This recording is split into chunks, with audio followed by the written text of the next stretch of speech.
I'm excited to go out there and play a little football.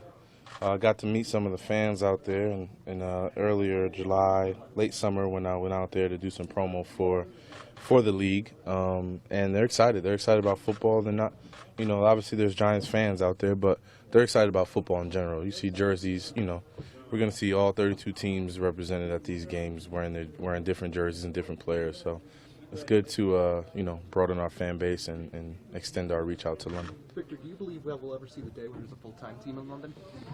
Maybe as the popularity grows, as more and more games get played over there, the teams, they want more and more. So we'll see. Nothing's impossible at this point, and we'll see what happens. Jeff Fisher was talking about Janoris and saying he's one of the best cornerbacks in the league. I mean, when you watch him, does he do well? I think he just has a knack for understanding routes and and he plays the ball well. He understands the ball in the air. He really can play it while it's in the air, whether it's a breakup or an interception. He knows how to close that gap. He has that speed to close that gap and get to that football. So, I'm happy he's on our team. Happy he's making plays and doing some really good things. It's been really fun to watch. Is he the best corner you've seen here? I'm sweating. It's these lights, man. That's tough to say. I mean, he's definitely in the tops. I mean, in my opinion, I've seen so many guys, Corey Webster, and T2 and guys like that. I mean, there's been so many guys, but he's definitely in that conversation for sure.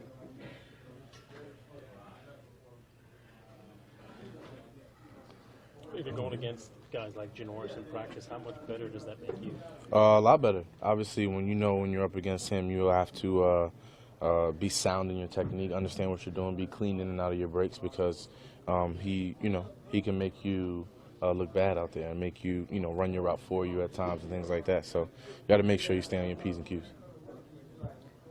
When you go to London, do you feel like people understand the game? It seems like they're excited about it. Their favorite sport is a different version of football. That's still up for debate. I mean, some of them do. Some of them understand the game. Some of them understand what's happening, what's going on.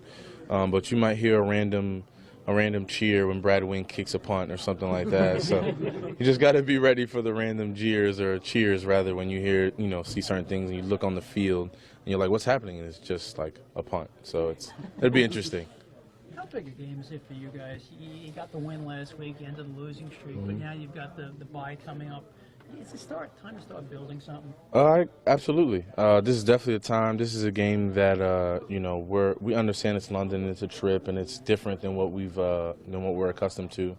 But it's a game. It's a business trip. At the end of the day, we have to go out there and win this football game, and come back into the bye on a 2-game winning streak and feeling good about ourselves.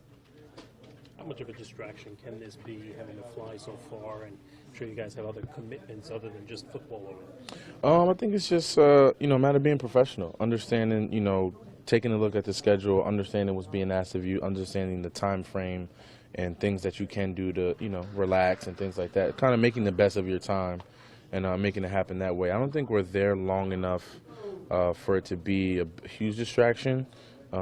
But we still got to make sure we're getting our rest and we're doing things that we need to do to stay ahead of the curve.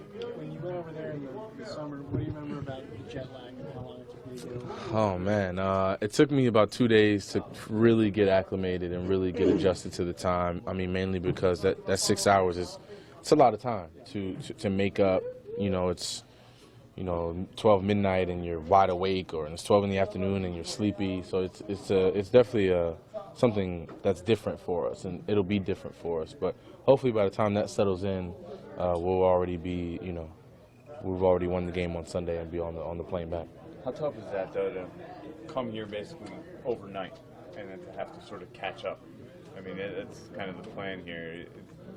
How important is sleeping on the plane and being able to rest up in that when you're losing all that time?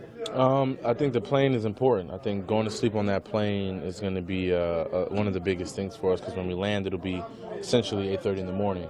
So you want to land and feel like you're just waking up from going to bed the night before, and then hopefully you can kind of play, not a lot of catch up, but play catch up from there, which is easier to do than landing, 4 p.m. or something weird like that and trying to play it that way.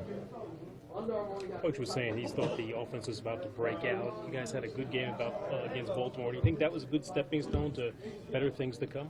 Absolutely. I think it's the thing with us is just execution. I mean, we're going to get coverages that we like. We're going to get situational football and situations to get our guys, and whether it's a receiver, whether it's a tight end, or whoever it is, to get them the football. And we just have to execute. And I think we're right there. We're executing. We just have to continue to build on that and take it one week at a time.